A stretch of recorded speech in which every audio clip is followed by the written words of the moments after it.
अस्सलामुअलैकुम नाज़रीन, अकरम कार्लोस और सुल्तान फ़ातेह चैनल की तरफ से आप सबको खुशाम देते हैं।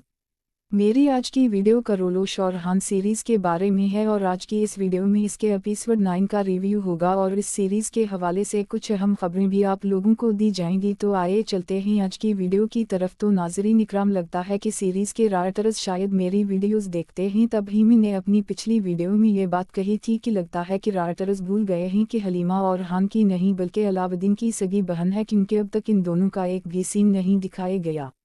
तो 2 दिन बाद ही इस एपिसोड में इन दोनों का ये सीन आ गया और दोनों बहन भाइयों का ये सीन इतना अच्छा था कि राइटर्स ने अगली पिछली सारी कसर निकाल दी। इसके अलावा मुल्हन के किरदार पर जो नेगेटिव डसट डाल दी गई थी, राइटर्स ने वो झाड़ना शुरू कर दी है और साफ नज़र आ रहा है कि कबीले में जो भी रियासत के खातिर कोई कुर्बानी देता है तो मुल्हन का रवैया इसके साथ अच्छा हो जाता है, लेकिन अगर रियासत के मफाद से हटकर हो तो मुल्हन एक नहीं सुनती। मुलाहम का सोई हुई बच्चियों से बातें करना इसकी तबीयत के नरम पहलू को वाज़ेह करता है, लेकिन इसके साथ साथ राइडर्स को हमें ये भी बताना चाहिए कि पुराने कई कबीले में ऐसा किया हुआ था कि बच्चियों मुल्हन खातून से दूर हो गईं। इसके अलावा मुल्हन का ये जुमला कि चौड़ तुम मारो जब लोहा गर्म हो, और इसके अलावा ये कि जो आज अपने बच्चों को तैयार नहीं करेगा वो कल कोई नहीं खो देगा, तो ये इस एपिसोड के बेहतरीन डायलॉग्स थे। इसका मतलब ये है कि उस्मान और ओरहान आसानी से रात वाओ रात हीरो नहीं बन गए थे, ये लोहे सब्र और मेहनत के साथ ढाले गए थे और दुश्मन अपने हमले के लिए अगली सर्दियों का इंतज़ार नहीं करेगा।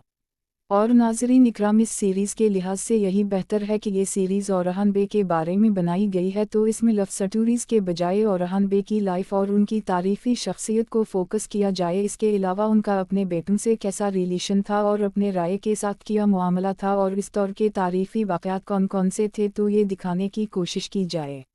और वैसे तो इस सीरीज़ में ये दिखाने की कोशिश भी की जाती है, लेकिन ये दिखाने का अंदाज़ ऐसा है। और दूसरा ये कि लव स्टोरीज़ के सीन्स इतने ज़्यादा हैं कि व्यूअर्स काम वाले सीन्स की तारीफ़ी अहमियत को समझने में नाकाम हो जाते हैं और साइड प्लॉट्स में ही खोए रहते हैं। मिसाल के तौर पर इस एपिसोड में तुर्कों की कदीम जंगी हिकमत अमली जिसका नाम तवरान या हलाल था, तो इसका जिक्र नहीं किया गया बल्कि हमें दिखाया गया। और मुझे स्क्रीन पर ये चंद दिनों के चंद जैसी जंगी हिकमत अमली और हान बे को इस्तेमाल करता देखकर बहुत एक्साइटमेंट फील हुई। ये वही जंगी हिकमत अमली थी जिसकी वजह से तर्क बड़ी बड़ी जंगी कम तादाद के बावजूद जीतते आए थे। काला पत्थर दुश्मन को जाहिर करता है और सफ़ेद पत्थर उस्मानियों को रिप्रेजेंट करता है, और इस टैक्टिक की तफसील इस सीन में शो की गई है, लेकिन इसमें स्ट्रेचिंग का जो इजाफा किया गया है वो ओरहान बे का अपना टच है जो इन्होंने इसमें दुश्मनों के खिलाफ इस्तेमाल करने पर जोर दिया। तो मैं इस सीन के बारे में यही कहना चाहूँगी कि जब किसी सीरीज़ में तारीख़ी वाक़यात खूबसूरती से लिखे जाते हैं तभी वो व्यूअर्स पर अपना असर छोड़ते हैं, लेकिन जब उसे दिखाने का अंदाज़ आमसा हो तो इस वाक़े की ओवरऑल वैल्यू ख़त्म हो जाती है। और यही इस सीन के हवाले से की गई सबसे बड़ी गलती है कि इतने अहम सीन को निहायत आम से अंदाज में दिखाया गया। इसके अलावा अगर ओरहान और फलादीस का इत्तेहाद हो चुका है जो कि कहानी का अहम टर्निंग पॉइंट है, तो इस इत्तेहाद की वजह से उनकी दुश्मनी की आग को कम नहीं होना चाहिए, वरना स्टोरी लाइन बोरिंग हो जाएगी। क्योंकि हमें यहीं ये याद रखना चाहिए कि फलावी उसका किरदार तारीफ़ी है, सिर्फ इसका नाम और वाक़यात बदल दिए गए हैं। और इस एपिसोड में फिर से वो प्रॉब्लम नज़र आई जो मोहम्मद बौज़दीक के साथ है कि दुश्मनों की ताकत दिखाने का मोहम्मद बौज़दीक के नज़दीक सिर्फ यही तरीका है कि वो तर कबीले को जला दें और लोगों को मार दें, या फिर अलिफ उस्मान बे के घराने के किसी शख्स को अगवा कर लें। हालांकि दुश्मनों की ताकत दिखाने के लिए इससे मुख्तलिफ सिनेरियोज़ दिखाई जा सकते हैं जो सियासी हूँ, लेकिन वो तभी दिखाए जा सकता है अगर राइटर्स अपने दिमाग पर जोर दें, क्योंकि ओरहान बे जिस वजह से उस्मानी सरजमीनों को उस दूर में फैलाने में कामयाब रहे वो बाज़ंटीनियों की कमज़ोरियाँ थीं, उनके अंदरूनी और मुआशी मसले थे जिसकी वजह से ओरहान बे को मौका मिला। लेकिन ये सब दिखाने की ज़रूरत है कि इस दूर में बाज़ंटीनियों में क्या हालात थे। लेकिन अच्छी बात इस सीरीज़ की ये है कि दुश्मनों की भरपूर ताकत दिखाई जा रही है और एक नुकसान ओरहान बे को पहुँचता है और फिर एक नुकसान ओरहान अपने दुश्मनों को देता है। स्पोर्चा और नीलूफर के मामले में मैं यही कहूँगी कि नीलूफर में वामत और मासूमियत है जबकि स्पोर्चा सख्त मिजाज और ज़ैदी है, तो ये मुनासिब नहीं होगा कि स्पोर्चा के साथ ओरहान के लव स्टोरी शुरू कर दी जाए, और वो भी इस मौका पर कि जब सीरीज़ में पहले ही कई लव स्टोरीज़ का सिनेरियो चल रही है, यानी कि हलीमा और दरसन और फ़ातिमा और फलावियुस के, जिनमें से फ़ातिमा और फलावियुस के स्टोरी मदहूं के नज़दीक ज़्यादा थ्रिलिंग है।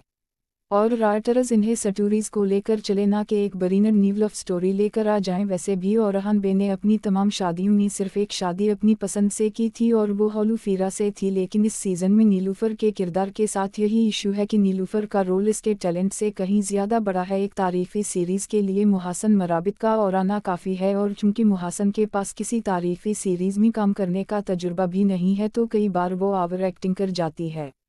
जो कि बड़ा आकर्षक लगता है। और नाज़रीन इकराम, इस बार एपिसोड में एक बड़ी अजीब बात यह हुई है कि करोलोश ओरहान की किस्त नंबर 8 के आखिर में ये लिखा गया था कि इस सीरीज़ के डायरेक्टर बुलंद शपीलन है, जबकि किस्त नंबर 9 के आखिर में ये लिखा गया है कि अहमद यलमाज़ इस सीरीज़ के डायरेक्टर है। तो क्या अहमद यलमाज़ ने सुल्तान फातेह सीरीज़ के डायरेक्शन छोड़ दी है और वो करोलोश ओरहान में वापस आ गए हैं? तो मेरा ख्याल है कि ये गलती से हुआ है, क्योंकि बुलंद स्पेलनट डायरेक्शन के मामले में इस सीरीज़ को बड़े अच्छे तरीके से लेकर चल रहे हैं,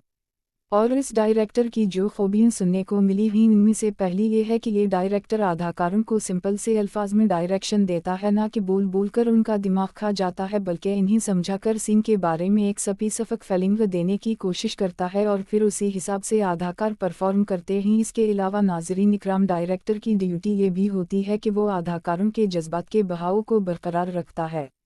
क्योंकि डायरेक्टर किसी किस्त के वाक़यात के हिसाब से शूटिंग नहीं करता, बल्कि आगे पीछे करके उन सीन्स की शूटिंग होती है और फिर वीडियो एडिटर इन सीन्स को आपस में तरतीब से जोड़ देता है। तो डायरेक्टर की ड्यूटी ये होती है कि वो अदाकार को याद दिलाता है कि पहले इस सीन में क्या हो रहा था और अब क्या होगा। उसी वजह से अगर किसी सीन के 2 हिस्से होते हैं तो अदाकार अपनी परफॉर्मेंस को डायरेक्टर की मदद से बैलेंस रखता है, और ये खूबी भी इस सीरीज़ में नज़र आ रही है।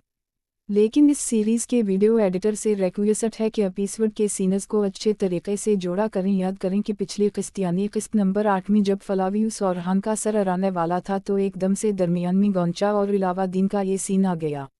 और इलावादीन को होने वाले औलाद की खुशखबरी दे दी गई। तो ओरहान और फलावियुस के इतने टेनिस सीन में किया गोनजा और इलावादीन के इस सीन को दरमियान मिलाने की तक बनती थी। तो नाज़रीन इकराम, कुछ खामियों के साथ किस्त ओवरऑल अच्छी थी, लेकिन इस किस्त की रेटिंग पिछली किस्त से कम होकर 4.27 हो गई।